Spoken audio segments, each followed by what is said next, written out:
Good morning बच्चों, एक बार आपका फिर से स्वागत है ऑनलाइन क्लासेज में।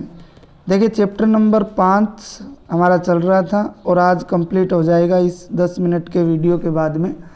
और पूरा चैप्टर जो है वो हमने विस्तार से पढ़ा, जिसमें शुरुआत में हमने कायिक भाग जो होते हैं, रूट है, इसके अलावा स्टेम और लीफ जो है उनकी बात की, जड़ तना पत्ती की बात की।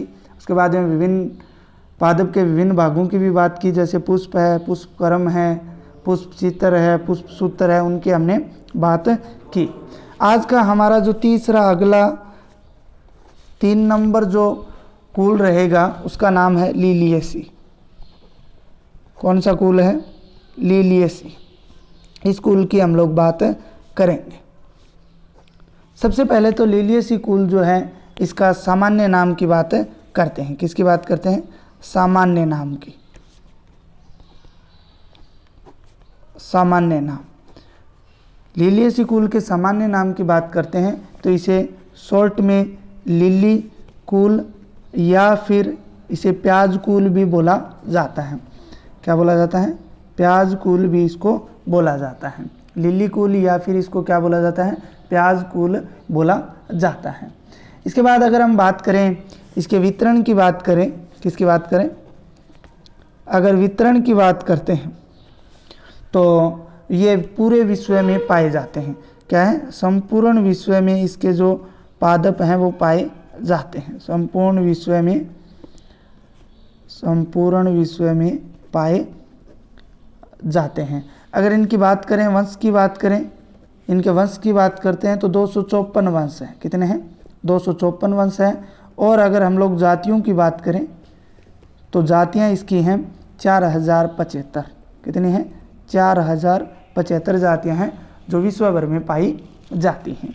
अब हम बात करते हैं कायिक लक्षणों की, कि इस कूल के अंदर आने वाले पादपों के जो लक्षण, कायिक लक्षण हैं वो क्या होते हैं।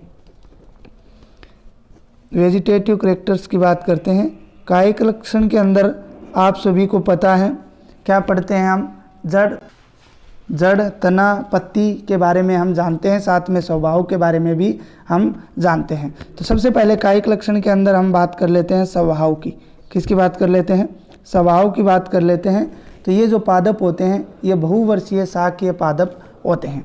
सामान्यतया क्या होते हैं? सामान्यतया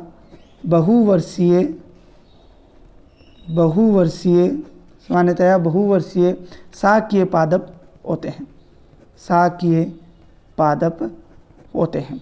ठीक है। अब बात करते हैं जड़ की, कि इनके अंदर जो जड़ है वो किस प्रकार की पाई जाती है। अब तक हमने जो बात की थी 2 कूल, एक तो फेबेसी और एक सोनेलेसी, तो उनके अंदर मुसला मूल थी, लेकिन यहाँ पे कौन सी मूल पाई जाती है? अपस्थानिक मूल जो है वो पाई जाती है। कौन सी मूल पाई जाती है? अपस्थानिक मूल जो है वो पाई जाती है। इसके बाद बात करें तना की। तना जो है वो शाकीय तथा भूमिगत होता है। कैसा होता है? शाकीय तथा भूमिगत होता है। तना कैसा होता है? शाकीय तथा भूमिगत होता है। इसके बाद में बात करते हैं पत्ती की। पत्ती जो है वो आधार्य या मूलज होती है। क्या होती है? आधार्य या मूलज होती है। आधार्य या क्या होती है? मूलज होती है। तो प्यारे बच्चों, हमने कायिक लक्षणों के अंदर स्वभाव की बात की, जिसमें सामान्यतः ये क्या होते हैं? बहुवर्षीय शाकीय पादप होते हैं। क्या होते हैं? बहुवर्षीय शाकीय पादप होते हैं। मूल की बात करें तो अपस्थानिक मूल पाई जाती है।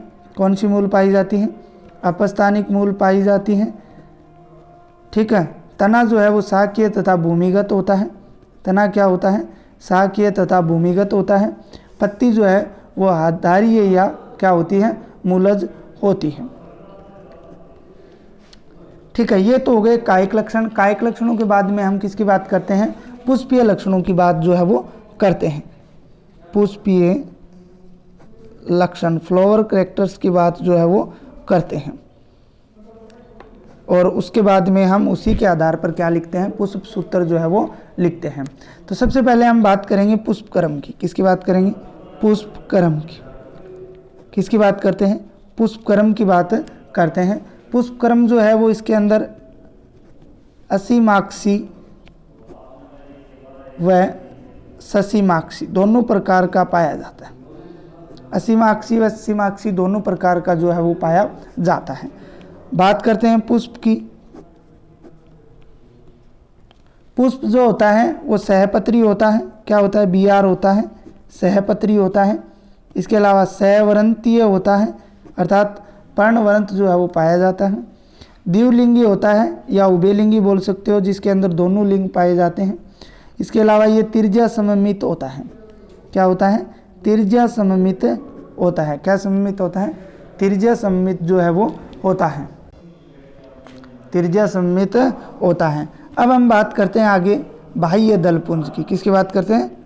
बाह्य दलपुंज की बात जो है वो करते हैं, जिसकी प्रत्येक इकाई को क्या कहा जाता है? बाह्य दल कहा जाता है, जिसे के से हम लिखते हैं। देखिए बाह्य दलपुंज की अगर बात करें, साथ में इसमें परिदल होते हैं। क्या होते हैं? परिदल होते हैं। और परिदल कितने होते हैं? 6 होते हैं। परिदल कितने होते हैं? 6 होते हैं, जो 3+3 के चक्कर में उपस्थित होते हैं। किसके चक्कर में? 3+3 के 2 चक्रों में उपस्थित होते हैं। ठीक है। और पृथक दली होते हैं। क्या होते हैं? पृथक दली होते हैं, अर्थात संयुक्त नहीं होते हैं। ठीक है। इसके बाद में बात करते हैं पुमुंग की। किसकी बात करते हैं? पुमुंग की बात करते हैं। किसकी बात करते हैं? पुमुंग की बात जो है वो करते हैं। इनके अंदर अगर हम बात करें के और बाह्य दलपुंज, परिदलपुंज हो गए, इसके साथ ही जो दल हैं वो इनके अंदर नहीं पाए जाते हैं। दल जो है वो इनके अंदर क्या है? नहीं पाए जाते हैं। केवल परिदल पाए जाते हैं। 6 पाए जाते हैं। 3+3 के 2 चक्रों में पृथक दली होते हैं। अब बात करते हैं पुमुंग की। पुमुंग की बात करते हैं तो पुमुंग के अंदर पुमुंग की प्रत्येक इकाई को पुंकेसर कहा जाता है। इनकी संख्या 6 होती है। कितनी होती है? 6 होती है। ये भी 3+3 के 2 चक्रों में, के कितने चक्रों में पाए जाते हैं? के 2 चक्रों में पाए जाते हैं। ठीक है। साथ में अगर बात करें तो ये पृथक दली होते हैं। ये भी क्या होते हैं? पृथक होते हैं। और परिदल लगनीय होते हैं, अर्थात परिदल से क्या है? जुड़े हुए होते हैं। लगनीय, परिदल लगनीय ये होते हैं। इसके बाद में बात करते हैं जायांग की। किसकी बात करते हैं? जायांग की। जायांग की बात करते हैं तो जायांग जो है वो त्रिअंडपीय होता है। कितने अंडप होते हैं? 3 अंडप होते हैं। युक्तांडपीय होता है। क्या होता है? युक्तांडपीय होता है, अर्थात संयुक्त या युक्त आप बोल सकते हो। अंडाशय जो है, अंडाशय की बात करें वो ऊर्ध्ववर्ती होता है, जो हमने तीनों में एक ही पढ़ा है, अधोवर्ती नहीं पढ़ा। ठीक है ना? तीनों के अंदर ऊर्ध्ववर्ती ही हमने पढ़ा है। इसके बाद में अब हम पुष्प सूत्र की बात करते हैं। उससे पहले मैं आपको फल बता देता हूँ। फल जो होता है इनके अंदर कैप्सूल होता है। कैसा होता है? कैप्सूल। इसके अलावा कोष्ठ विदारक बोल सकते हो। कोष्ठ विदारक, कैप्सूल, कोष्ठ विदारक या बेरी प्रकार का इनके अंदर जो है वो फल पाया जाता है। और भी कई प्रकार के फल इनके अंदर हो सकते हैं। इसके बाद में बीज की बात करें, बीज की अगर बात करते हैं तो बीज जो है वो भ्रूणपोषी और अभ्रूणपोषी दोनों प्रकार का, एंडोसपर्मिक और नॉन एंडोसपर्मिक, भ्रूणपोषी व अभ्रूणपोषी दोनों प्रकार का पाया जाता है। अब हम बात करते हैं पुष्प सूत्र की। पुष्प सूत्र का आप सभी को पता ही है किस प्रकार से जो पुष्प सूत्र है वो लिखा जाता है। सबसे पहले तो सहपत्री है तो BR लगा देंगे। सहपत्री के पुष्प क्या है? सहपत्री है, उसके लिए BR। इसके बाद में त्रिज्या सम्मित है तो ये चिन्ह लगता है त्रिज्या सम्मित का।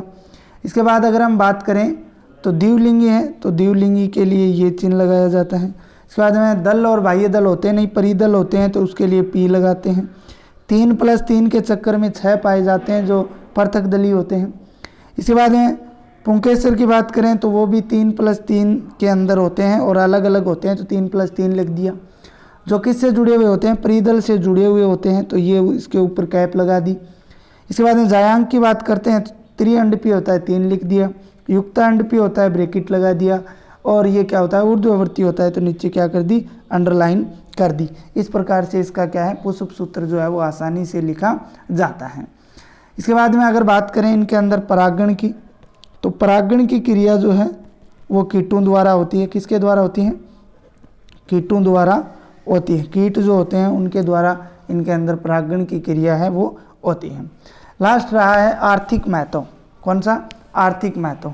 आर्थिक महत्व की अगर बात करें कि आर्थिक महत्व किस प्रकार से लिलियेसी कुल का होता है, तो ये खाद्य पदार्थों के रूप में काम आते हैं, जैसे प्याज है, लहसुन है, स्थावर है। कौन कौन से हैं, प्याज है, लहसुन है, स्थावर है, इनका हम खाद्य पदार्थों के रूप में काम में लेते हैं। इसके अलावा शोभाकारी पादप के रूप में तो यक्का हो गया, स्थावरी फरण हो गई, लिली हो गई, इनको हम सजावटी या शोभाकारी पादपों के रूप में काम में लेते हैं।